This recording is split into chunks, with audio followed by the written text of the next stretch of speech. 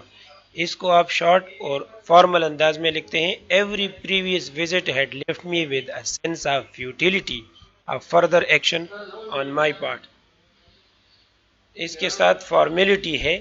Formality میں ہم بے تکلفی کی بجائے تکلفانہ انداز اپناتے ہیں اور صرف مطلب کی بات کرتے ہیں. کلوکویل ورڈز نہیں ہوتے، جو روزمرہ کی بول چال ہے وہ نہیں ہوتی، بلکہ مخصوص الفاظ اور خاص طریقہ کار ہوتا ہے. کلوکویل ورڈز ہے stuff, a lot of thing, a lot of thing, sort of. Abbreviations, abbreviations بھی نہیں ہونے چاہیے. کانٹ کی جگہ کین ناٹ، ڈز ناٹ کی جگہ ڈزنٹ کی جگہ ڈز ناٹ، شوڈنٹ کی جگہ شوڈ ناٹ. ورب فریزز وغیرہ، پٹ آف، برنگ اپ وغیرہ کی ضرورت نہیں ہوتی. سب ہیڈنگز وغیرہ نہیں. نمبرنگ اور بلٹس کی بھی ضرورت نہیں ہے. اس کے علاوہ ہم وہ ایبریویشنز بھی یوز نہیں کرتے، یو ایس اے وغیرہ. یو ایس اے اور یو کے، ہم یو ایس اے کی جگہ United States of America, you کے کی جگہ یونائٹڈ کنگڈم. اس طرح اور بھی بہت سارے پاپولر ایبریویشنز ہیں، وہ فارمل رائٹنگ میں الاؤڈ نہیں ہیں.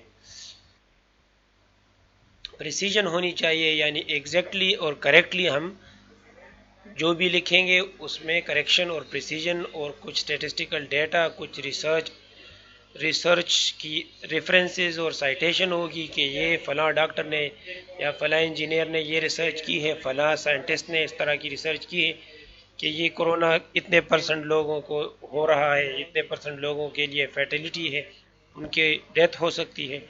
تو وہ ریسرچ بیسڈ باتیں ہوتی ہیں. اس میں آپ کسی ریسرچ بک اور کسی ریسرچر کا ریفرنس بھی دیتے ہیں، ساتھ میں اس کا ڈیٹ آف ریسرچ بھی دیتے ہیں کہ یہ 2008 میں یہ ریسرچ پبلش ہوئی تھی وغیرہ. ہم ایگزامپل میں ڈسکس کرتے ہیں کہ وی do not say a lot of people, instead we would say some figure 50 million people. ایک اور ایگزامپل بھی اسکرین پہ موجود ہے اورنج کلر میں. اس کے ساتھ ایکسپلیسٹنس. ایکسپلیسٹنس کا مطلب ہے کہ بہت کلیئر اور ایکسپلینڈ طریقے سے ہم ریسرچ یہ ایکیڈیمک رائٹنگ میں بات کرتے ہیں. یہ رائٹر کی رسپانسبلٹی ہوتی ہے کہ یہ وہ باتوں کو کلیئر کریں اور اسٹریٹ فارورڈ ایک ہی میننگ ہو اس کی. جس طرح ناولز اور پوئٹری میں ایک کوٹیشن کی مختلف میننگز اور مختلف ڈائریکشنز ہوتی ہیں، یہاں پر اسٹریٹ فارورڈ ایکسپلینیشن ہے. آبجیکٹیوٹی کا مطلب ہے کسی بھی بات کو اس انداز سے بیان کرنا کہ ہر زمانے، ہر دور اور ہر سوسائٹی کے لیے وہ ٹھیک سمجھی جائے، کیونکہ اس میں کوئی پرسنل اوپینین، اپنی ذاتی جذباتی باتوں کا دخل بالکل نہیں ہونا چاہیے. آبجیکٹیوٹی سائنٹیفک اپروچ کو کہتے ہیں، جس میں حقائق پر بات کو بیس کیا جاتا ہے، based on reality and based on facts. That is called objectivity or objective approach. This is also called scientific approach. Accuracy. Accuracy اور پریسیجن تقریباً ایک ہی چیز ہے. اس میں ورڈنگ کی بھی ایکوریسی ہونی چاہیے، گرامر کی بھی ایکوریسی ہونی چاہیے، سینٹینس سٹرکچر کی بھی ہونی چاہیے، سبجیکٹ ورب ایگریمنٹ بھی ہونا چاہیے. تو یہ ساری باتیں ایکوریسی میں آ جاتی ہیں، اس میں کسی غلطی کی گنجائش نہیں ہے. ہیجنگ کہتے ہیں لیمیٹیشن کو. ہیج ویسے کہتے ہیں فینس کو، باؤنڈری لائن کو، باڑ لگانے کو، جب ہم کسی زمین کے ارد گرد یا کسی احاطے کے گرد باڑ لگاتے ہیں. یہاں پر ٹیکنیکلی ہیجنگ کا یہ مطلب ہے کہ ہماری ریسٹرکشنز اور لیمیٹیشن، الفاظ کا استعمال، ووکیبلری کا استعمال اور استعمال کرنے کا طریقہ، اس کے محدود اصول ہیں.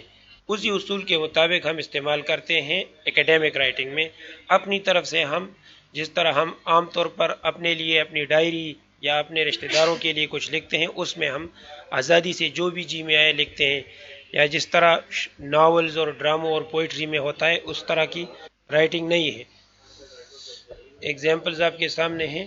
انٹروڈکٹری وربز اس طرح یوز ہوں گے، سیم، ٹینڈ، لک لائک وغیرہ. سرٹن لیکسیکل وربز ہیں، believe, assume, suggest. Certain modal verbs ہیں، will, must, would, may, might وغیرہ. ایڈوربز آف فریکوینسی ہے، often, sometimes, usually. Modal verbs ہیں، ایڈوربز ہیں. ماڈل ایجیکٹیوز ہیں، ماڈل ناؤنز ہیں. That clause ہے. دیٹ کلاز بہت ضروری ہے. That clause introduce restrictive limiting clause, that کے بعد جو کلاز ہوتا ہے اس میں کوئی امپورٹنٹ انفارمیشن ہوتی ہے. اس کے برعکس نان ریسٹرکٹیو لمیٹنگ کلاز جو ہے وہ وچ ہوز وغیرہ سے انٹروڈیوس ہوتا ہے. دیٹ کلاس بہت امپورٹنٹ ہوتی ہے اور یہ سائنٹیفک اور فارمل رائٹنگ کے لیے بہت ضروری ہے. اس کے ساتھ رسپانسبلٹی، رائٹر کی رسپانسبلٹی ہے کہ وہ صحیح انفارمیشن کنوے کرے، صحیح ایویڈنس پرووائڈ کرے اور صحیح آرگومنٹس دے. یہ بھی فارمل رائٹنگ کی بنیادی کوالٹی ہے. وہ حوالے اور ریفرنس اور سائٹیشن ضرور دے گا کسی بھی فارمل رائٹنگ میں. یہ تھا ہمارا آج کا topic, features of academic writing. اس کے ساتھ ہم اپنا ٹاپک ختم کرتے ہیں. خدا حافظ.